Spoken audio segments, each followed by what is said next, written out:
ایک اور معصوم جان سے گیا، ایک اور درندہ ظلم کی انتہا کو پہنچا۔ ہوا کچھ یوں کہ خانے وال کے نواحی علاقے کبیر والا میں دوسری جماعت کا طالب علم فیضان قرآن پاک پڑھنے گھر سے نکلا۔ مغرب کی نماز کے بعد جب بچہ گھر واپس جا رہا تھا تو اندھیرے کا فائدہ اٹھاتے ہوئے شیر علی عرف شیرہ نامی درندہ بچے کو ورغلا کر قریبی کھیتوں میں لے گیا۔ 9 سالہ معصوم کو زیادتی کا نشانہ بنا ڈالا اور گلا دبا کر ہلاک کر دیا۔ شناخت مٹانے کے لیے یا ثبوت ختم کرنے کے لیے بچے کے چہرے اور سر پر اینٹیں مار کر مسخ کر دیا۔ میں گلا دبایا بے ہوش ہو گیا۔ میں کہ بھیا اگر بچ گئے تو میں کہ 10 چھڑے سی اور میں نہ اٹا ماری آن جی۔ چند ہی گھنٹوں بعد معصوم بچے کی برہنہ لاش ملنے پر لوگوں کا شک محلے کے بدنام لڑکے شیرہ پر گیا، جسے پولیس نے فوراً گرفتار کر لیا۔ بچوں کی حفاظت اور دیکھ بھال میں والدین کی غفلت، محلے داروں کا کردار اور ہمارے معاشرے میں پھرتے بھیڑیے جو کسی بھی طرح رحم کے مستحق نہیں، اور ہمارا مذہب، اسی پر آج کتب آن لائن میں بات کریں گے۔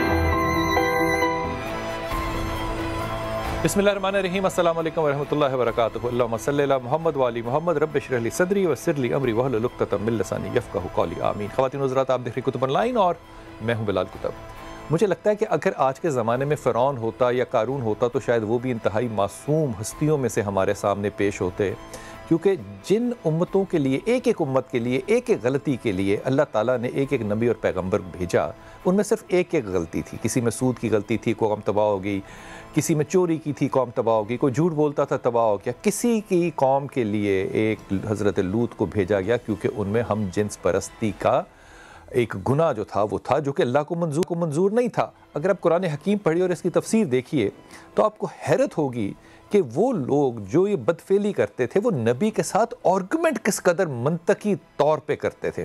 ابھی جب اس رپورٹ میں اس خوبصورت اور بدسیرت شخص کو دیکھ رہا تھا، لمبے بال، اچھی شخصیت اور یہ بدفعلی، تو میں کیا یہ سوچنے پہ مجبور نہیں ہوں کہ امت محمد جو ہے اگر اس میں فعل قوم لوط آ گئی تو پھر یہ عشق رسول کرنے والے لوگ جو ہیں وہ اپنے سانس کو کیا بند کر لیں، یا کیا ہمیں اجازت ہے کہ ہم کھلے عام درود پڑھیں، یا اس پہ بھی کوئی قانون سازی ہوگی؟ کیونکہ یہ روز کے مقدمے جو ہیں، یقین کیجئے کہ اب یہ جینے نہیں دیتے، اب یہ سانس نہیں لینے دیتے، اب انہوں نے ہمیں تھکا کے رکھ دیا۔ کیا ہم ان لوگوں کو عبرت کی سزا دے سکتے ہیں؟ میں پہلے ہی آپ کو اس کا جواب دے دیتا ہوں، اس کی نہیں ہو سکتی، کیونکہ اس ملک میں شاید صرف قانون اندھا نہیں ہے، مجھے لگتا ہے کہ یہاں پہ انصاف بھی جو ہے وہ بھی اندھا ہے۔ آج ہمارے ساتھ انتہائی محترم بیرسٹر احتشام الدین صاحب، السلام علیکم سر، خیریت سے؟ وعلیکم السلام۔ میں معافی چاہتا ہوں، میں نے قانون کو بھی اندھا کہا اور انصاف کو بھی اندھا کہا، اور مجھے یقین ہے کہ آپ اس بات کو دل سے مانتے ہوں گے۔ میں کافی حد تک آپ سے اگری کرتا ہوں کہ ہمارا نظام جو ہے وہ ڈیلیور نہیں کر رہا اور جسٹس ڈسپینس نہیں ہو رہا۔ یہی وجہ بلال بھائی کہ ہر آئے دن اس طرح کے واقعات ہو رہے ہیں۔ بالکل۔ علامہ محمود احمد چشتی صاحب، حضرت السلام علیکم۔ حضور آپ کی رائے لوں گا، لیکن میں طبیعت میں، کیونکہ اس کے بارے میں انتہائی شدید، جسے کہنا چاہیے غصہ اور غم دونوں اکٹھے ہیں کہ یہ صورتحال کس طرح سے اور کس طرف جا رہی ہے۔ رانا معصوم صاحب ڈی پی او خانے وال ہمارے ساتھ ہیں، میں بہت ممنون ہوں ان کا۔ ہمارے ساتھ راؤ امجد ہوں گے جو ہمارے رپورٹر ہیں، وہ بد نصیب ظفر اقبال جو کہ فیضان کا وکٹم کا والد ہے، اور ان کی نانی سکینہ وہ بھی ہمارے ساتھ ہوں گی۔ نانی سکینہ کو ظفر نے یہ بچہ 3 دن کا جو ہے وہ دے دیا تھا پالنے کے لیے۔ ان کے وجوہات کیا تھی مجھے نہیں پتا، لیکن نانیوں کو بچے ماؤں سے زیادہ اچھے اور بہتر پالنے چاہیے۔ وہ شخص جس نے فیل کیا، مبینہ طور پہ ملزم، میں تو اس کو مجرم بھی نہیں کہہ سکتا، بد کردار کہوں گا تو بھی آپ کی شاید اس پہ میرے پہ رائے آ جائے کہ آپ نے کیوں کہا وہ بد کردار، آپ نے دیکھا تھا۔ میں ان باتوں میں نہیں پڑتا، لیکن دکھ ہوتا ہے جس کا بچہ مرا ہو، اور مرا کیسے، ذرا ہمارے رپورٹر راؤ امجد جو ہیں ان سے بات کرتے ہیں۔ راؤ امجد، بہت شکریہ، اس واقعے کو انتہائی مختصر بتائیے گا، یہ کب ہوا، کہاں ہوا اور کیسے ہوا؟ یہ بلال صاحب 28 تاریخ کو عصر کے وقت گیا بچہ، فیضان 9 سالہ بچہ ہے، یہ مسجد میں نماز اور قرآن پاک پڑھنے، مغرب تک یہ واپس نہیں آیا، تو یہ نانی کے پاس رہتا ہے، نانی کی کوئی اولاد نہیں تھی، بیٹیاں تھیں صرف، اس لیے اس نے اپنا یہ بچہ اپنے پاس جب 3 دن کا تھا تو رکھ لیا تھا۔ جب یہ واپس نہیں آیا تو نانی نے مسجد میں اعلان کروایا اور اہل علاقوں کو ساتھ لے کے یہ گئی ہے اس کو ڈھونڈنے کے لیے۔ تو ان کو پہلے ہی شک تھا کہ یہ جو شیر علی شیرہ نامی لڑکا ہے یہ بد کردار ہے اور ادھر ادھر گھومتا رہتا تھا آوارہ۔ تو یہ جس طرف شیرا پہلے جایا کرتا تھا یہ اسی طرف کھیتوں میں گئے ہیں، تو وہاں سے ان کو یہ ڈیڈ باڈی ملی ہے بچے کی، جس کو بری طرح کچل کے مرڈر کیا گیا تھا۔ اس کے بعد جیسے ہی پولیس کو بری طرح کچل کے مرڈر کیا گیا، اس کو ٹریکٹر کے نیچے ڈالا، کیسے اس نے کچل کے مرڈر کیا؟ ایک آدمی دوسرے کو کچل کیسے سکتا ہے؟ اس کو سر بعد میں جب میری بات ہوئی ہے نا ملزم سے، تو ملزم نے یہ بتایا کہ پہلے میں نے اس کا گلا دبایا، جب میں نے اس سے زیادتی کی تو اس نے شور شرابہ کیا نا، تو میں نے کہا کہ کوئی مجھے پکڑ نہ لے، گلا دبا دیا۔ پھر ملزم کہتا کہ میں چلا گیا ایک دفعہ نا مین روڈ پہ آ گیا، پھر مجھے یہ ہوا کہ اگر یہ زندہ بچ گیا، سپوز یہ نہیں مرا تو میرے لیے مسائل ہو جائیں گے۔ واپس آیا تو پھر اس کا اینٹوں سے سر کچلا ہے سارا فیس، اور وہ اتنا مسخ شدہ اس کی ڈیڈ باڈی تھی کہ اس کی تصویر یا وہ بنانے کو بھی دل نہیں چاہتا تھا، وہاں پہ کھڑا نہیں ہوا جاتا تھا ڈیڈ باڈی کے پاس۔ جب ہم لوگ یہ جو شیر علی ہے، جس کا نام شیر علی ہے، یہ کوئی بہت تگڑا ہے انسان یا بہت کوئی ریکارڈ رکھنے والا شخص ہے جو اتنا گھنونا جرم کر سکتا ہے؟ آپ ایک دماغ کو، سر کو، منہ کو جب اینٹوں سے کچلیں گے تو آپ تو دیکھ بھی رہے ہوں گے نا کہ کرتے ہوئے یہ عمل کیا وہ شخص کر سکتا ہے؟ یہ بلال صاحب کوئی سائیکو کیس لگتا ہے، اس کی اپنی ایج کوئی 16-17 سال ہے، اور اس کا جو بیک گراؤنڈ کا پتہ چلا ہے کہ نشہ وشہ بھی کرتا ہے گھر سے پیسے چرا کے، اور پچھلے دنوں اس کے والد نے اس کو سنگلوں سے باندھ کے گھر جکڑ بھی دیا تھا کہ گھر سے پیسے چرا کے نشہ کرتا تھا۔ اس سے پہلے بھی یہ زیادتی کی اٹیمپٹ کر چکا ہے بقول ملزم کے اس نے اپنی پھپھو کے بیٹے کے ساتھ زیادتی کی اٹیمپٹ کی، تو اس وجہ سے گھر میں لڑائیاں بھی ہو گئی تھی، اور وہ کیس پولیس رپورٹ نہیں ہوا تھا کیونکہ رشتہ داری تھی۔ اچھا، یہ اس کا مطلب کہ ان کے والدین کو اور ان کے گھر والوں کو پتا تھا کہ یہ اس طرح کا بدفعل شخص ہے۔ مجھے بتائیے کہ یہ محلے والوں کو نہیں پتا تھا کہ اس طرح کا بدفعل انسان ہے؟ یہ سر شہر سے تھوڑا نکل کے ان کے گھر ہیں، کوئی پراپر جس طرح ایک آبادی یا گاؤں ہوتا ہے اس طرح سے نہیں ہے، الگ الگ سے گھر ہیں بیروالا شہر سے 3 کلومیٹر باہر نکل کے۔ تو یہ والد کے ساتھ پینٹ کا کام کرتا تھا، ابھی پہلے یہ کوئی رکشہ وکشہ بھی چلاتا رہا ہے لڑکا، اس کے بعد یہ موٹر سائیکل کا کام سیکھتا تھا، ابھی پچھلے 3 سالوں سے والد کے ساتھ نا پینٹ کا کام کرتا تھا، یہ اس کے ساتھ جاتا تھا، کبھی جاتا تھا کبھی نہ جاتا تھا، باقی یہ آوارگی ہی تھی اس کی کہ اڈے کے ایریے میں جا کے اسی طرح کے نشئی لوگوں کے ساتھ بیٹھنا اور یہی الٹے سیدھے کام۔ جو ملزم ہے، کمال بات ہے، ہم اس کو ملزم کہیں گے، مجرم بھی نہیں کہہ سکتے، میں اس کے لیے کوئی اور لفظ تو خیر استعمال کروں گا ہی نہیں کیونکہ وہ پھر کہیں گے کہ جناب آپ نے سخت لفظ استعمال کر دیا اس کے لیے۔ یہ جو شیر علی صاحب ہیں مبینہ طور پہ جو ملزم ہیں، ان سے ذرا پوچھیے گا کہ انہوں نے یہ عمل جو ہے، ایک تو بدفعلی کی اس کے ساتھ، اس بچے کے ساتھ 9 سال کا بچہ اس کے ساتھ بدفعلی کی، پھر اس کا گلا دبایا۔ 9 سال کے بچے کا گلا دبانا کوئی آسان کام نہیں ہے، پھر تسلی نہ ہونے کے بعد واپس آ کے اینٹیں ماریں۔ کیا یہ واقعی اس قابل ہے یا سمجھتا ہے کہ اس کو یہی کرنا چاہیے تھا؟ بلال صاحب ملزم اویل نہیں ہمیں ہو سکا، وہ تو ڈی پی او صاحب بتائیں گے کہ کیا وجوہات ہیں۔ ہمارے ساتھ اس وقت مدعی اور بچہ جو مرڈر ہوا ہے اس کی والدہ اور ڈی پی او صاحب موجود ہیں۔ ان کے ذرا والدین سے بات کرائیے گا، ان کے والد سے خاص طور پہ، کہ یہ اگر بچوں کو یہ دے دیتے ہیں کہیں اڈاپٹ کرنے کے لیے تو یہ ان کی احتیاط کیوں نہیں کر سکتے؟ 9 سال کا بچہ چاہے قرآن پڑھنے مسجد میں جا رہا ہے، چاہے وہ نماز پڑھنے جا رہا ہے، وہ اکیلا کیوں جا رہا ہے اور کیوں آ رہا ہے؟ یہ بلال صاحب جہاں پہ میں خود وہاں پہ گیا ہوں، ان کا گھر دیکھا، گھر کے بالکل پاس ہی مسجد ہے، اور جہاں پہ یہ پڑھتا تھا جس اسکول میں دوسری کلاس کا یہ اسٹوڈنٹ تھا، گھر بھی ساتھ ہی ہے۔ اور نانی کی کیونکہ کوئی میل اولاد نہیں تھی، اس لیے انہوں نے کہ جس طرح لوگ سوچتے ہیں کہ بچپن میں جب بوڑھاپے کا سہارا بن جائے گا، اس لیے نانی نے لیا ہوا تھا۔ نانی اور نانا دونوں اکیلے ضعیف بوڑھے رہتے ہیں، ان کے ساتھ اور کوئی نہیں ہے، یہی بچہ تھا۔ اور والد کا گھر یہاں پہ نانی کے گھر سے 7 کلومیٹر دور۔ جی میں والد سے بات کرواتا ہوں۔ ظفر صاحب پہلے تو ہماری تعزیت قبول کیجئے کہ یہ اتنا بڑا جرم اور اتنا بڑا ظلم جو ہے وہ آپ کے ساتھ ہوا۔ مجھے بتائیے کہ یہ بچہ جو بھی ہوا ہو گیا، جب یہ بچہ کچلا ہوا، اب اس کو قرآن پاک ایک ریپ شدہ بچہ، گلا دبا ہوا، دماغ پھٹا ہوا، ہڈیاں ٹوٹی ہوئی، کھلونا بنا ہوا تھا، تو ایک درندے کے ہاتھ جو لگا ہے وہ نے ہمارے ساتھ اچھا نہیں کیا، اور جو قانون ہے وہ ہمارے لیے اتنا برتاؤ کیا ہے، ڈی پی او صاحب جو بھی ہے انہوں نے بہت اچھا ہمارے ساتھ تعاون کیا ہے، لیکن ہماری ریکویسٹ ہے کہ ہمیں انصاف چاہیے اور کچھ نہیں۔ ہمارے پاس تو یہ بھی نہیں ہے کہ ہم کوئی اچھا سا وکیل کھڑا کر کے تو کوئی کارروائی کر رہے ہیں۔ ہم کسی کے رہائے بیٹھے ہیں، وہ یاسین ہے، اس کی بڑی مہربانی ہے جس کے ہم رہائے بیٹھے ہیں، اس کی زمین ہے، اس کا گھر دیا ہوا ہے، ہم ان کے رہائے بیٹھے ہیں۔ اب آپ کی مہربانی تو ہم کہتے ہیں کہ ہمیں انصاف چاہیے. ہمارے پاس تو ہم مزدور آدمی ہیں, کبھی ذرا ان سے یہ بات پوچھیے گا کہ ایک بات ان سے یہ پوچھیے گا کہ یہ اب کہہ رہے ہیں کہ ہمیں انصاف چاہیے, ان کو کیا انصاف چاہیے؟ اس آدمی کو کوئی قانون یہ تو نہیں کہہ رہا نا کہ اس کو بھی کچل کے مارا جائے اس طرح, کیا انصاف چاہیے ان کو؟ اور بچہ جو کہ اللہ نے ان کو دیا ہے, انہوں نے آگے نانوں کو دے دیا ہے, پھر اس کی یہ حفاظت نہیں کر پائے تو کیا ان کو اپنی ذمہ داری کا احساس ہوتا ہے؟ سر دیکھیے جی, بچہ مسجد میں قرآن پاک پڑھ کے جب نکلا نا تو اس درندے کے ہاتھ لگ گیا, اس درندے کے ہاتھ لگ گیا سر. وہ اسے جیسے بھی لے گیا, جس طرح بھی لے گیا, تو اس نے کمینے نے مار دیا. ماں ہے بیچاری, 1 گھنٹے کے بعد پتہ چلا اسے کہ بھائی بچہ میرا گھر نہیں پہنچا, تو اس نے حال دعائی پائی, ادھر ادھر گھما, اعلان کرایا مسجد میں بھی میرا بیٹا کدھر گیا, میرا بیٹا کدھر گیا. تو اس کو شک تھا اس آدمی سے, کچھ لوگوں نے بتایا وہ آدمی یہاں گھوم رہا تھا ادھر ادھر, تو اس طرف گیا باغ کی طرف, کھیتوں کی طرف, آپ کا بیٹا بھی ادھر ہی جا رہا تھا. تو اس نظریے سے انہوں نے اسے ڈھونڈنا شروع کر دیا سر. تو یہ اس کی ڈیڈ باڈی اس کی امی نے جا کر دیکھی ہے, اور کوئی نہیں پہنچا وہاں پہ. یہ میری بات کریں ان سے. اچھا راؤ صاحب, ان سے ذرا امجد یہ پوچھیے گا کہ یہ بچہ جس حالت میں تھا, والدہ نے جس حالت میں دیکھا, اسی لاش کو انہوں نے غسل کیسے دیا؟ یہ تو سر وہی بتا سکتے ہیں, یہ میں ان کی والدہ سے یہ سوال کرتا ہوں, وہ بتائیں گی. اماں جب آپ نے یہ اٹھایا تو اس کی اتنی مسخ شدہ لاش تھی, تو آپ نے غسل کیسے دیا اس کو؟ اس کے تو پاس کھڑا ہونے سے بھی انسان کے رونگٹے کھڑے ہو رہے تھے.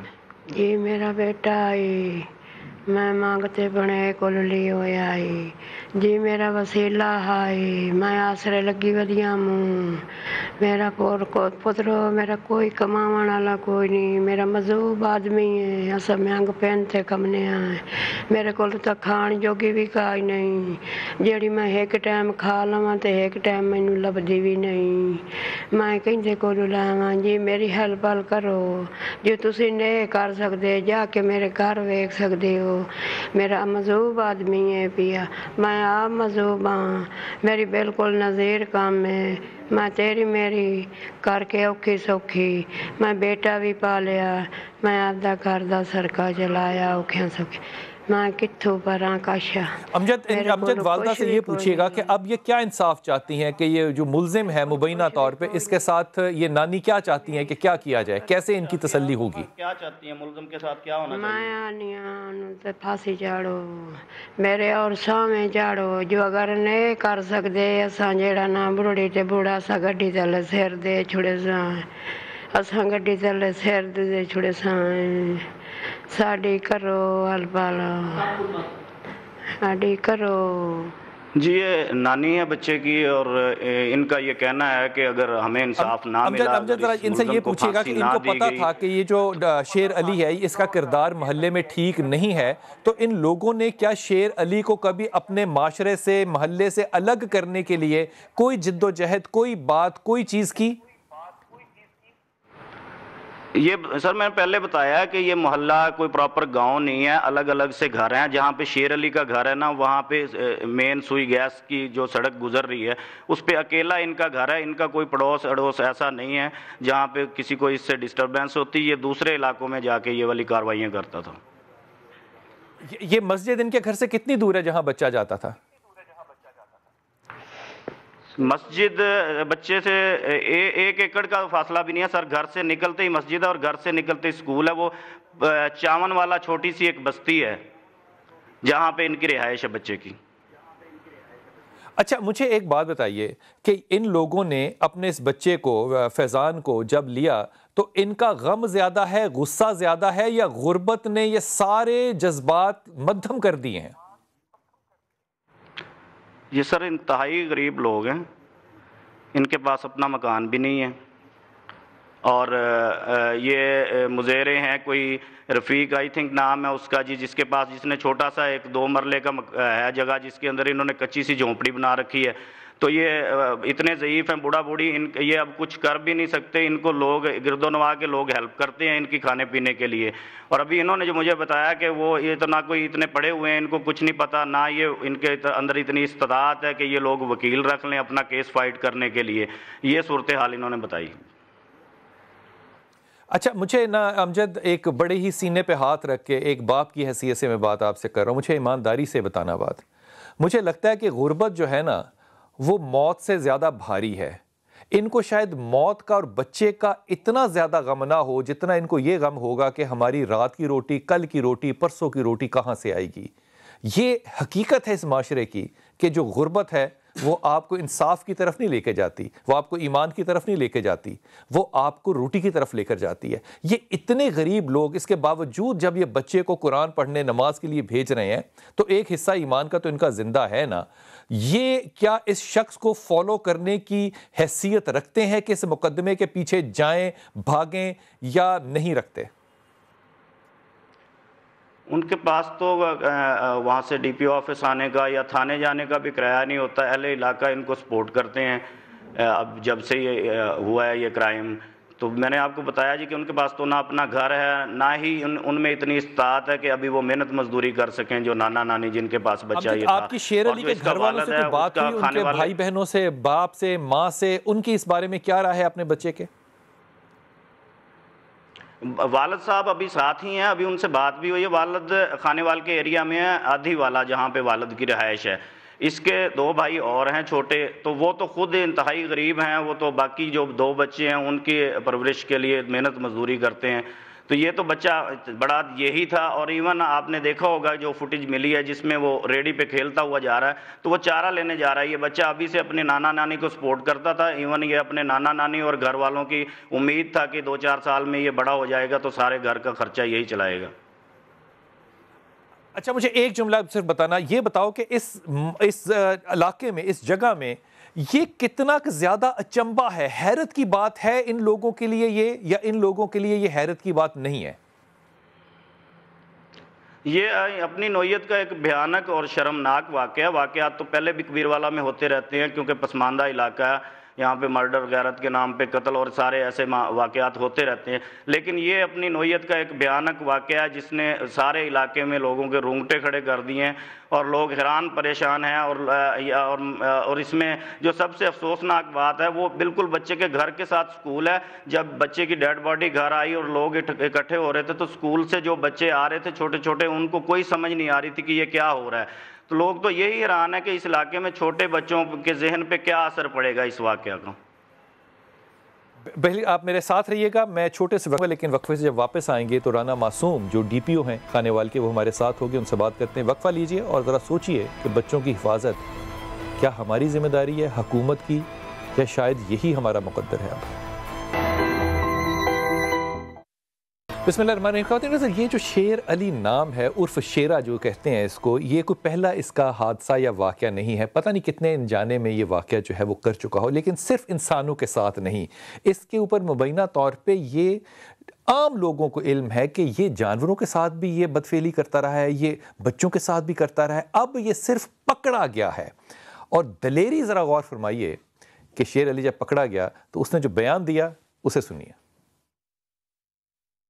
میں نا گھروں جیل اس ٹائم میں نکلے، ابو نے کہ میں نا مسجد نماز پڑھی ہوں. ابو آخر چل ٹھیک ہے جا. میں نا دکان تک گیا، مسجد نہیں گیا. تو سگریٹ پیتے مڑنا مسجد جو چھوڑ بچے نو چھٹی ہو گئی ہے.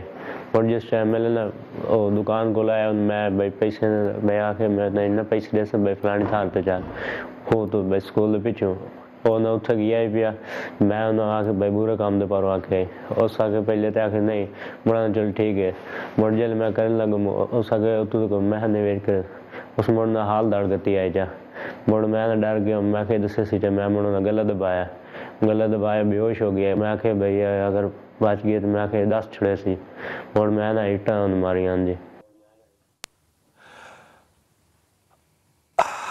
میرا یہ خیال ہے جو یقیناً غلط نہیں ہے کہ جو لوگ نماز پڑھنے جاتے ہیں ان کا کردار ہم سے بہتر ہوتا ہے، اور خاص طور پہ وہ لوگ جو مسجد میں نماز پڑھنے جاتے ہیں ان کا کردار تو بہت ہی اعلیٰ اور پائیدار ہوتا ہے. یہ نماز پڑھنے کے بعد یہ بدفعلی کر رہے ہیں. ایمانداری سے بتائیے مجھے سا، آپ کو لگتا ہے کہ یہ معاشرہ واقعی یہی ہے جو سچا ہے، یا یہ واقعات صرف الگ الگ ہیں اور ہم ہی ان کے اوپر بس روشنی ڈال رہے ہیں؟ دیکھیے جو سٹیٹمنٹ ابھی شروع میں اس نے کہی نا، میں پہلے نماز پڑھنے گیا ہوں، اس کے بعد اس نے ساری کہانی بتائی، یہ اس بات کی دلیل ہے کہ ہمارے معاشرے میں منافقت اس حد تک سرایت کر چکی ہے کہ ہمیں پتہ ہی نہیں چلتا کہ نماز سے فرق ہی نہیں پڑ رہا نا. یہ ذرا جملہ پھر کہیے گا، سمجھ نہیں آیا مجھے، پھر یہ کہیے گا. منافقت بلال بھائی اس حد تک گھس گئی ہے ہمارے معاشرے میں، ہمارے دلوں میں، ہمارے دماغوں میں، کہ ہمیں پتہ ہی نہیں چلتا کہ نماز تو برائی سے روکتی ہے، اور اگر نماز پڑھنے کے باوجود آپ تمام کام کریں. اچھا یہ تو الٹیمیٹ لیول کی برائی ہے، یہ تو اللہ معاف کرے تو بس تخوار بچے سے زیادتی کی، پھر اسے قتل کیا، پھر اس کی لاش کو مس کیا، اینٹوں سے مار ہڈیاں توڑ دیں. مطلب کہ یہ تو مثال نہیں ملتی نا. لیکن آپ اوورآل دیکھ لیجئے کتنے نمازی ہیں ماشاءاللہ، مسجدیں بھری پڑی، 5 وقت اذان ہوتی ہے، لوگ جاتے ہیں، باہر نکلتے ہیں تو پھر دین شاید ادھر ہی چھوڑ کر آ جاتے ہیں. اس کے بعد پھر جھوٹ بھی بولتے ہیں، منافقت بھی کرتے ہیں، غلط بھی تولتے ہیں. لیکن بہرحال وہ ہمارا موضوع نہیں. مسجدیں کچی تھی نا تو ایمان پکے تھے، جی اب مسجدیں پکی ہو گئی، اب مسجدیں پکی ہو گئی، ایمان شاید کچے ہو گئے. آپ صحیح کہہ رہے ہیں. اچھا ایک چیز بلال بھائی، یہ جو واقعہ سارا ہے، میں سمجھتا ہوں کہ ریاست اور حکومت کے حوالے سے میں ایک بات کہنا چاہوں گا کہ ٹھیک ہے آئین میں تو لکھا ہوا ہے، بڑے عرصے سے ہم کہتے ہیں جی بنیادی حقوق شہریوں کو ملنے چاہیے، روٹی کپڑا مکان تعلیم صحت. آپ اگر ایک غریب آدمی کو اس ریاست میں زندہ رہنے کے لیے سہولیات مہیا نہیں کر سکتے، آپ ایک غریب آدمی کو زندہ رہنے کا حق تو دے دیں، پروٹیکشن تو دے دیں. ایک بچہ رہنے کا حق تو دے دو نا یار. ٹھیک ہے روٹی نہیں دے رہے ہو، تعلیم نہیں دے رہے ہو، صحت نہیں دے رہے ہو، غریب کے بچے سیڑھیوں پہ پیدا ہو رہے ہیں سرکاری ہسپتالوں کی، غریب کے بچے کو روٹی نہیں مل رہی، غریب کا بچہ سرکاری اسکول میں ٹاٹوں پہ بیٹھ کے پڑھتا ہے، تمہارے بچوں کے ساتھ کمپیٹ نہیں کر سکتا، منسٹرز کے ساتھ، ایم این ایس کے بچوں کے ساتھ، بیوروکریٹس کے بچوں کے ساتھ، پولیس افسروں کے بچوں کے ساتھ نہیں کر سکتا کمپیٹ. لیکن اسے زندہ رہنے کا حق دے دو. وہ مسجد جا رہا ہے اور مسجد سے واپس آ رہا ہے اور کسی نے اس کو اغوا کر لیا. مجھے آپ ایک بات بتائیے، کیا یہ پہلا واقعہ ہے؟ یہ زینب قتل کیس ہوا بلال بھائی، کوئی مجھے آپ بتا دیجئے اقدامات جو گورنمنٹ نے لیے ہوں اس طرح کے واقعات کی روک تھام کے لیے، پریمپٹیو میجرز جسے ہم کہتے ہیں، ایک ٹرم ہے. اب معاف کر، اب مطلب بالکل ہی مطلب معافی مانگ رکھتا ہوں میں آپ سے، اور تو کچھ نہیں کر سکتا. آپ کو بھی پتا ہے کہ کچھ نہیں ہو سکتا. اس کو سزا مل سکتی ہے؟ اس کو تو سزا اب اس لیے مل سکتی ہے کیونکہ میڈیا نے اٹھا دی ہے. تو یہ زینب میری بات ساروں کی نانی بنے گا نا. ریاست کچھ سر مجھے یہ بتائیے کہ ابھی تھوڑے دن پہلے آپ نے مجھے انوائٹ کیا تھا ثانیہ سہوال کے حوالے سے، ایک جملہ دیجیے گا، اگر یہ کورٹ میں جا کے اپنے بیان سے مکر گیا تو اینی شاہد تو ہے کوئی نہیں. یہ اگر کورٹ میں جا کے اپنے بیان سے مکر جائے گا تو اس نے زیادتی کی ہے. پوسٹ مارٹم رپورٹ آئے گی، فورینزکس کی آئے گی، وہ سویبز وغیرہ آئیں گے تو سرکمسٹانشل ایویڈنس کی بنیاد پہ سے پھر بھی سزا ہوگی، ہونی چاہیے. زینب قتل کیس میں بھی کوئی آئی وٹنس نہیں تھا، ٹھیک ہے، تو وہ ہو سکتی ہے. لیکن کہنے کا مقصد یہ ہے بلال بھائی کہ اگر زینب کو بھی میڈیا اس طرح سے کیس کو نہ اٹھاتا تو کچھ نہ ہوتا، کچھ نہ ہوتا. اور اس سے بڑے بڑے انسیڈنٹ ساہیوال میں ابھی تک کیا ہو رہا ہے؟ ساہیوال میں وہ کسی دن اس پہ بھی دوبارہ بات کر لیں گے کہ ساہیوال میں اگر جس طرح سے آپ نے اٹھایا، دیگر میڈیا والوں نے اٹھایا، نہ اٹھایا جاتا تو شاید یہ وہ دہشت گرد ہی دفن ہوتے، ان کے بچے دہشت گردوں کی اولاد سمجھی جاتی. ان بیچاروں کو بھی انصاف مل جائے شاید اب، کیونکہ میڈیا نے اٹھا لیا. لیکن ان کا تو مسئلہ ہی روٹی. حضور میں بڑے ادب سے آپ سے بات کروں، میں ہاتھ جوڑ کے پہلے معافی مانگ رہا ہوں آپ سے، پھر یہ آپ سے عرض کر رہا ہوں. میں نے میری پوری ٹیم نے، ہم نے لاہور شہر کے اندر ایک ایسی مسجد دیکھی ہے جس مسجد کے اندر ایک 8 سال کی 7 سال یا 6 سال کے بچے کی لاش جو ہے وہ رسیوں سے چھت سے لٹک رہی تھی اور اس کے جسم سے خون ٹپک رہا تھا، اور مفتی صاحب نے منبر پہ بیٹھ کے کہا کہ لاش ابھی اتارنے کا وقت نہیں ہے، ابھی جمعے کا وقت ہو گیا، لاش اتارنا فرض ہے کہ جمعہ پڑھنا فرض ہے. لوگوں نے کہا حضرت جمعہ فرض ہے. انہوں نے کہا جی پہلے پھر جمعہ پڑھو. جب لوگ جمعہ پڑھ رہے تھے لاش لٹک رہی تھی، خون ٹپک رہا تھا. حضور میں تو آپ کی طرف انگلی نہیں اٹھا سکتا نا. دیکھیں یہاں پہ انسانیت جو ہے وہ میں مسجد سے انسانیت کی توقع نہ کروں، میں منبر سے انسانیت کی توقع نہ کروں. صرف منبر ہی وہ مقام ہے جہاں سے دین شروع ہوا، لیکن مسجدوں میں، منبروں میں، محرابوں میں، وہاں سے شروع ہو کر محلوں تک انسانیت اور معاشرے کے اندر انسانیت کے مسخ ہونے کے ساتھ ساتھ ہمارے ہاں معاشرے میں ایک رویہ چل پڑا ہے. کوئی بھی واقعہ ہوتا ہے ہم اتنی مذمت کرتے ہیں کہ لفظ مذمت جو ہے نا وہ شرمندہ ہو چکا ہے، پس حجاب جا چکا ہے. بالکل صحیح. لفظ مذمت شرمندہ ہو کر پس حجاب جا چکا ہے. یہ معاشرہ شرم نہیں کھا رہا، یہ مذمت کر رہا ہے. اتنا بڑا ظلم، اتنا بڑا المیہ، اتنا بڑا سانحہ. مجھے تو علامہ زاہد زبیر کا وہ لفظ اور وہ شعر یاد آ رہا ہے کہ آؤ کہ جنگلوں کے درندوں میں مل بسیں، آؤ کہ جنگلوں کے درندوں میں مل بسیں. انسانیت تو پیار کی قائل نہیں رہی. یہاں پہ انسانیت نہیں ہے، یہاں پہ اقدار نہیں ہے، یہاں پہ جو ہے وہ تربیت نہیں ہے. ممبر سے لے کر بازار تک ہم جہاں بھی جائیں کس پر اعتبار کریں؟ عالم پر کریں، مفتی پر کریں، کردار کو دیکھیں اور افکار کو دیکھیں. ہر شخص جو ہے وہ اپنا سودا بیچ رہا ہے. یہی بات میں کہوں گا نا تو کہیں گے نہیں مثبت دیکھا کریں، آپ منفی طریقے سے نہ دیکھیں گے. معصوم میں آپ کی طرف آ رہا ہوں، انتہائی ادب کے ساتھ مجھے بتائیے کہ اب وقت یہ آ گیا ہے کہ احتشام بیٹھے ہیں میرے پاس، ان کا تو کام ہے نا مقدمے لڑنا. احتشام کو میں نے روتے دیکھا ہے، وہ کہتے ان کو یقین ہی نہیں آتا کہ ظلم اس معاشرے میں ہو رہا ہے. میں نے علماء کو روتے دیکھا ہے، ان کو یقین ہی نہیں آتا کہ ممبر یہ کام کر رہا ہے. مجھے اس وقت یقین ہی نہیں آ رہا کہ ملزم اور وکٹم دونوں نماز پڑھ کے مسجد سے نکل رہے ہیں. ایمانداری سے بتائیے، بحثیت پولیس آفیسر نہیں، بحثیت ایک انسان کے، بحثیت ایک والد کے، اس جرم کو آپ اس معاشرے میں اور اس شخص کو آپ اس معاشرے میں کس طرح سے دیکھتے ہیں؟ بسم اللہ الرحمن الرحیم. سب سے پہلے تو آپ اگر ان دونوں کی ایج دیکھیں، اس بچے کی اس کی بالکل چھوٹی عمر کا ہے، اور دوسرا جس نے قتل کیا ہے وہ خود بھی 17 سال کا ہے. تو مجھے تو پہلے یقین ہی نہیں آ رہا تھا کہ یہ لڑکا، جب ہم نے اس کو اریسٹ کیا ہے، کہ یہ کام کر سکتا ہے. لیکن جب ہم نے اس کو اریسٹ کیا، اس نے فوراً خود ہی بتا دیا، ہمیں کوئی اس کو کچھ نہیں، اس کو انٹیروگیٹ نہیں کرنا پڑا، اس نے خود ہی بتایا. ہم نے کہا کہ آپ کیا کر کے آ رہے ہو، کدھر پھر رہے ہو؟ یہ بیسیکلی فرار ہو رہا تھا، یہ کراچی نکل رہا تھا اس کو جب ہم نے اریسٹ کیا. تو اس نے کہا کہ بس وہ مجھ سے غلطی ہو گئی. تو میں نے کہا کہ آپ کیا اس طرح وہ اس کو جانتے بھی؟ تو یہ دونوں ایک دوسرے کو جانتے بھی تھے، ایک ہی اسکول میں یہ پڑھتے تھے. تو میرے لیے بہت، یعنی کہ اس کی چھوٹی سی، اس کی بھی عمر کم ہے، یعنی کہ یہ 17-18 سال کا یہ لڑکا ہے، اور یہ ایجوکیٹڈ بھی ہے، اس کی پرائمری پاس ہے، اس کے علاوہ یہ کام بھی کر رہا ہے، خود اس کے اپنے بھائی بھی ہیں. تو بالکل یہ میرے لیے تو ایک بڑی حیران کن بات تھی جب یہ اس سے بات کرنا اور اس کی باتیں سنی میں نے. آپ کو اس بات کا کیا خوف ہے یا خطرہ ہے یا تجربہ ہے کہ اب بہت سی این جی اوز جو ہیں ہیومن رائٹس کے نام پہ اس بچے کو ہی بچانے کے لیے آگے آئیں گی کہ جناب وہ تو بچہ ہی ابھی مائنر ہے؟ نہیں، انشاءاللہ ہمارے پاس اتنی سٹرونگ ایویڈنس ہیں اس کی، جیسا کہ پہلے بھی یہ بات ہو رہی تھی کہ اس کو سزا ملے گی یا نہیں، ہمارے پاس بہت سی اس کی کنفیشنل سٹیٹمنٹ کے علاوہ بھی سٹرونگ ایویڈنس ہیں. اس کو انشاءاللہ جو میکسیمم پنشمنٹ ہے وہ ملے گی. اس کو ہم میں ایمانداری سے آپ سے بات کروں، میرا اپنا ذاتی خیال ہے، اگر میرا خیال غلط ہو تو مجھے صحیح فرمائیے گا. مجھے لگتا ہے پولیسنگ جو ہوتی ہے نا، یہ پیس ٹائم کے لیے ہوتی ہے. لیکن یہ جب معاملات ہونے لگ جائے نا، جہاں پہ ایک آدمی جو ہے وہ ایک بچے کو ریپ بھی کر رہا ہے، اس کو اینٹوں سے بھی مار رہا ہے، اس کے بعد نماز بھی پڑھ رہا ہے، یہ وار زون بن چکا ہے اس ملک میں. کرائم جو ہے وہ وار زون بن چکا ہے. کیا پولیس اس معاملے میں پریپیئرڈ ہے کہ وہ ان جرائم کو بھی اب ہینڈل کرے؟ چوری، ڈاکہ، قتل وہ تو چھوڑ دو، اب ان جرائم کو ہینڈل کرنے کے لیے کتنے پریپیئرڈ ہے ہماری فورس؟ یہ جی بالکل، اس کے لیے ہم پریپیئرڈ بھی ہیں، اس کے لیے لوگوں میں اویئرنیس بھی دے رہے ہیں. ہم نے تو یہاں پہ اس ملتان ریجن میں ایک کمیونٹی پولیسنگ کا بہت بڑا انیشیٹو لیا ہے کہ ہم مساجد میں جا رہے ہیں. ہمارے جو آفیسرز ہیں، S H O, D S Ps, خود ہمارے جو آر پی او ہیں ملتان کے، وہ خود بھی مساجد میں ہر جو جمعے کا کانگریگیشن ہوتا ہے اس میں خود جاتے ہیں.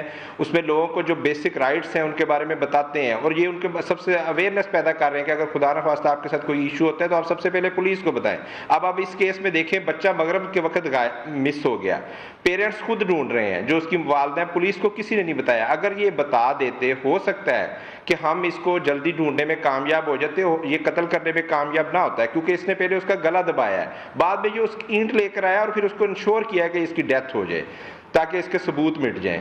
تو ہم لوگوں میں اویئرنیس پیدا کرنے کی کوشش کر رہے ہیں کہ لوگ جو اگر خدا نخواستہ کوئی بھی ان کا ایشو ہے تو وہ فوراً 15 پہ بتائیں. اور اس کے ساتھ ساتھ ہم جو اپنے ایک نیا انیشیٹو شروع کر رہے ہیں، اب جو بچے ہیں ہمارے اسکولوں کے، ان کو پولیس اسٹیشنز کا وزٹ کروانے شروع کر رہے ہیں کہ ہر ہفتے ایک جو ہے ہمارا جو ڈی ایس پی ہے وہ ایک اسکول کے بچوں کو تھانے کا وزٹ کروائے گا، تاکہ ان کو پتہ چلے کہ پولیس کا ایک تو خوف کم ہو، اور ان کے ساتھ خدا نخواستہ کوئی پرابلم ہو تو وہ فوراً، اگر وہ اپنے پیرنٹس پیرنٹس کو بھی نہیں بتاتے تو وہ تھانے میں پولیس کو ضرور اطلاع دیں. مثلا جس طرح اس کیس میں آپ کو یہ آپ کے رپورٹر نے بتایا کہ میں وقفے پہ جا کے جب واپس آؤں گا تو اس بات کو تھوڑا سا پھیلاؤں گا. میں ایک بات صرف اپنے گمان سے کہتا چلا جا رہا ہوں, جو پولیس افسر جا کے وہاں پہ یہ فرض ادا کر رہا ہے کہ آپ اپنے بچوں کی حفاظت کیسے کریں, پولیس کا خوف کیسے کم کریں, اور آپ کے ساتھ اگر ایسے حادثات یا واقعات ہونے والے ہوں تو آپ کو کیا پروٹیکشن کرنی ہے, یہ کام تھا ممبر کا. اگر یہ بھی پولیس کر رہی ہے تو پولیس کو پھر کیا کوئی ایکسٹرا بینیفٹ مل رہے ہیں؟ اس کا جواب ہے نہیں. لیکن جب میں معصوم سے آ کے یہ پوچھوں گا نا کہ حضور آپ یہ جا کے تربیت تو مسجد میں دے رہے ہیں تو آپ نے کیا امامت بھی کرائی, تو یقین کیجئے مجھے جواب ملے گا نہیں. تو آپ کی بیعت ہی جب دو ہاتھوں پہ الگ الگ ہوگی تو منافقت تو اس معاشرے کا پھر ایک بہت ہی بڑا حصہ ہوگا. وقفہ لیتے ہیں, واپس آتے ہیں. جب بھی ایسا واقعہ اور حادثہ ہوتا ہے تو ہم ہمیشہ چیسی صاحب یہ کہتے ہیں کہ وہ آدمی جو ہے وہ تھا مجرم لیکن وہ دین کے بھیس میں تھا. ہم کبھی بھی یہ نہیں سمجھتے کہ دینی آدمی جو ہے وہ ایماندار ہے اور وہ یہ جرم کر سکتا ہے. ہم ہمیشہ ڈیفینڈ کرتے ہیں, جو کہ کرنا بھی چاہیے ہمیں. لیکن آپ لوگوں کو کبھی یہ چیز اچنبھا نہیں لگتی کہ قرآن پڑھنے سے دل نرم نہیں ہوا, نمازیں پڑھنے سے دل نرم نہیں ہوا, مسجدوں کو اب ہم نے استعمال کرنا شروع کر دیا ہم جنس پرستی کے لیے. ہمیں کیا شرم نہیں آنی چاہیے کہ مسجد میں ایک بچہ 8 سال کا مرا ہوا لٹکا ہوا, اسی مولوی کا جو جماعت پڑھا رہا ہے اور لوگ سارے اس کے پیچھے جماعت پڑھ رہے ہیں, معاشرہ بھی مرا ہوا, ممبر بھی مرا ہوا, حیا نہیں آتی؟ حیا بھی آتی ہے. اس میں ایک اور بھی چیز ہے, اس میں سب سے زیادہ جو ہے وہ مجرم, چلے ممبر کی بات تو الگ ہو گئی, اس سول سوسائٹی کو سمجھتا ہوں جب ایسے واقعات ہوتے ہیں تو وہ موم بتی مافیا 2-3 دنوں کے بعد وہ موم بتی مافیا کے ساتھ وہ وضو مافیا بھی تو کہنا جس نے اس کے پیچھے نماز پڑھی ہے, وہ ان کے ساتھ برابر کے شریک ہیں.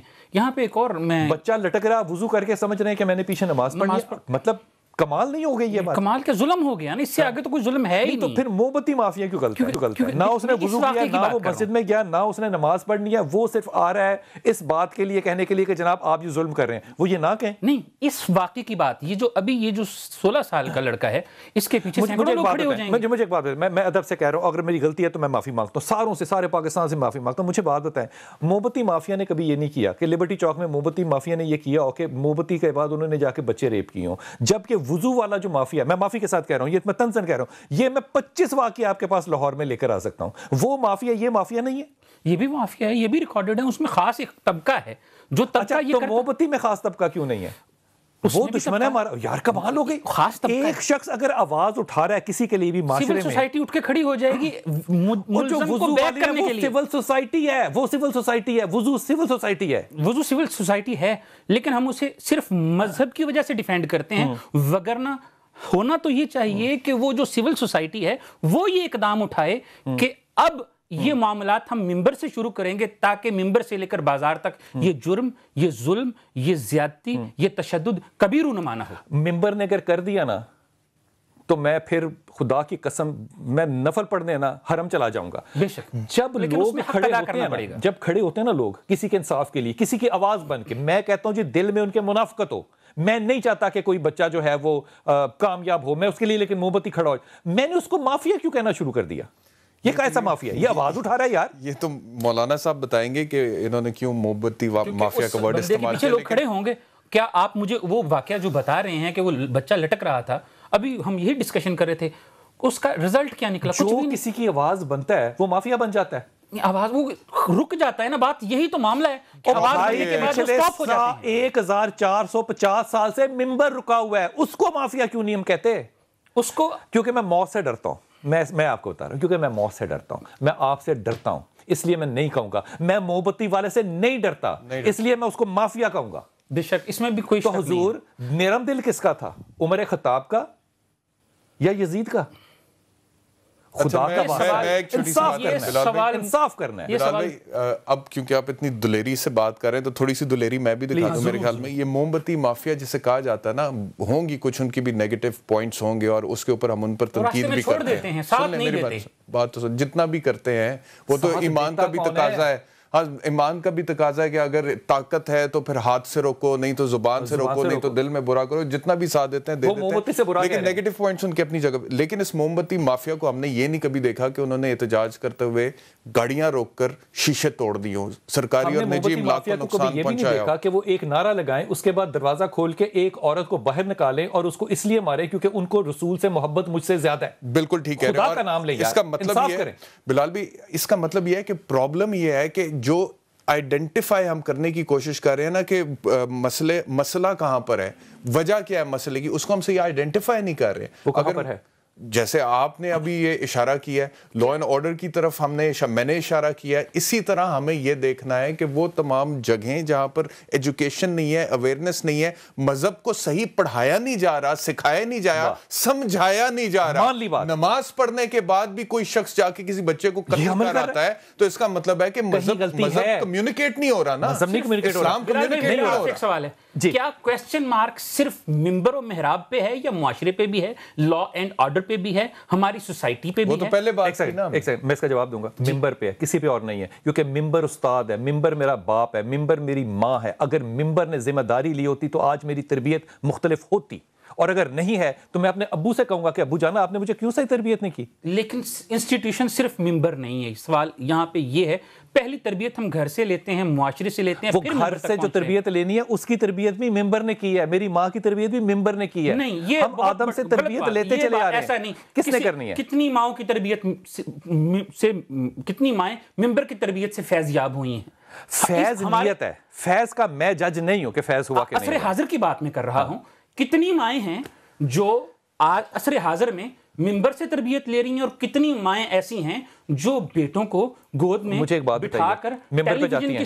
نہیں, ممبر پہ جاتی ہیں, وہ مائیں الگ تھیں. مجھے آج آپ اجازت دے دیں, مجھے آج آپ یہ اجازت دیں, مجھے آج یہ اجازت دیں کہ میں اپنی بیٹی کو, اپنی ماں کو, اپنی بہن کو بچے سمیت مسجد میں بھیج سکوں اور وہاں پہ بیٹھ کے وہ تعلیم حاصل کر دیں. آپ دیں فتویٰ. حضرت نہیں دے سکتے, نہیں دے سکتا, لیکن اس کے باوجود وہ مائیں نہیں رہیں جو بیٹوں کو, بیٹیوں کو گود میں بٹھا کے قرآن پڑھا کرتی تھیں گھر میں بیٹھ کے. ٹھیک ہے, یہاں سے بات نکلتی ہے. پہلی گھر کی جو تربیت ہے, اب گھروں میں بھی وہ مائیں نہیں رہیں تو اس طرح سے پھر ممبر پہ بھی سوال اٹھے گا, ماؤں پہ سوال اٹھے گا, ممبر پہ اٹھے گا, معاشرے پہ اٹھے گا, پھر ہماری جو ہے وہ لا اینڈ آرڈر پہ اٹھے گا. ہر جگہ پہ سوال اٹھیں گے. سوالات تو بہت ہیں لیکن جوابات جو ہیں وہ ہمارے پاس نہیں ہیں. ہم دم بخود ہیں, ہماری زبان جو ہے وہ اس وقت اس قابل نہیں ہے کہ ہر سوال کا جواب دیا جا سکے. میں حضرت بڑے ادب سے کہہ رہا ہوں, میرے پاس جواب بھی ہے اور انالیسس بھی ہے, میرے پاس ہمت نہیں ہے کہ میں سچ بول سکوں. وہ آپ کی بات, میرے پاس ہمت نہیں ہے کہ اس معاملے میں بھی آپ کے ساتھ ہمت نہیں. بہت بڑے بڑے حقائق ایسے ہیں جہاں پہ ہم بڑے بڑے علماء, خطباء, فقہاء کے سامنے, آپ تو آپ, میں بذات خود عالم دین ہو کہ میں بھی وہ سچ جو ہے وہ سر عام بول نہیں سکتا جو معاشرے کے اندر بگاڑ پیدا کرتا ہے. اچھی بات کی معصوم, میں بڑے ہی دل پہ ہاتھ رکھ کے آپ سے بات پوچھ رہا ہوں. مجھے بتائیے کہ جہاں پہ آپ مسجدوں میں جاتے ہیں اور آپ یہ تربیت دیتے ہیں بچوں کے, ظاہر ہے آپ ان بچوں کے ماں بھی بن کے جاتے ہیں, باپ بھی بن کے جاتے ہیں, ڈی پی او, آر پی او, جو بھی یہ کام کر رہا ہے یہ ستائش ہے, یہ بہت بڑا کام ہے, اس لیے کہ اخلاقی بھی ہے, مذہبی بھی ہے, یہ ہے اصل مذہب. لیکن یہ آپ کی بنیادی طور پہ یونیفارم پہن کے جاب نہیں ہے جو کہ آپ کر رہے ہیں. تو کیا یہ ممکن نہیں ہے کہ ہر آر پی او, ڈی پی او کو مسجدیں جو ہیں وہ لاٹ کر دی جائیں اور امامت بھی وہ کرایا کریں, پھر یہ معاملہ ہی آپ اپنے ہاتھ میں لے لیں؟ یہ بھی نہیں ہونا. لیکن جو تربیت آپ دے رہے ہیں یہ آپ کا اس معاشرے پہ احسان ہے اور ہمارا آپ کو سلام ہے بھائی. اور میری آپ سے درخواست ہوگی کہ خدا کے واسطے اس کام کو زندگی کے کسی حصے میں مت چھوڑنا. لیکن مجھے اس معاشرے میں, اس گاؤں میں, اس گلی میں جو نانی 2 روٹیاں کھانے کو ترس رہی ہے وہ انصاف کس سے مانگے گی اور آئندہ کے لیے وہ کیا عمل کرے کہ ایسے اور واقعات نہ ہوں؟ دیکھیں, ایک تو یہ ہے کہ یہ اویئرنیس دینا تو ہمارا پولیس کا کام ہے, بالکل لا اینڈ آرڈر کو کنٹرول کرنے کے ساتھ ساتھ اویئرنیس دینا بھی ہمارا کام ہے, کیونکہ جمعہ تو سب نے پڑھنا ہوتا ہے.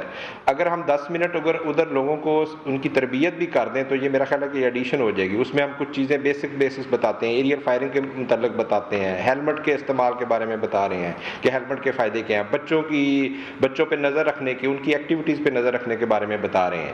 جبکہ جہاں تک انصاف کی بات ہے, انشاءاللہ ہم ان کو انصاف دلوائیں گے. گے اور ان کا کیس ہم خود لڑیں گے. اگر ان کے پاس پیسے نہیں ہیں وکیل کے لیے کوئی ایشو نہیں ہے, ہمارے جو سرکاری وکیل ہیں موجود ہیں, اور اس کے ساتھ ساتھ جو ہماری انویسٹیگیشن ہے وہ انشاءاللہ اس کو ہم اتنا مضبوط کر کے کیس پیش کریں گے کہ ان کو بھرپور سزا ہو, اس کو جو میکسیمم پنشمنٹ ہے وہ ملے. معصوم, ایک یہ خبر بھی آئی تھی کہ ان کے والد نے ان کو زنجیریں باندھ کے گھر میں بند کیا تھا کیونکہ یہ چوری کرتے تھے, بھاگتے تھے. ان کے خاندان کا رد عمل کیا ایسا ہے کہ وہ اس کے پیچھے آئیں گے؟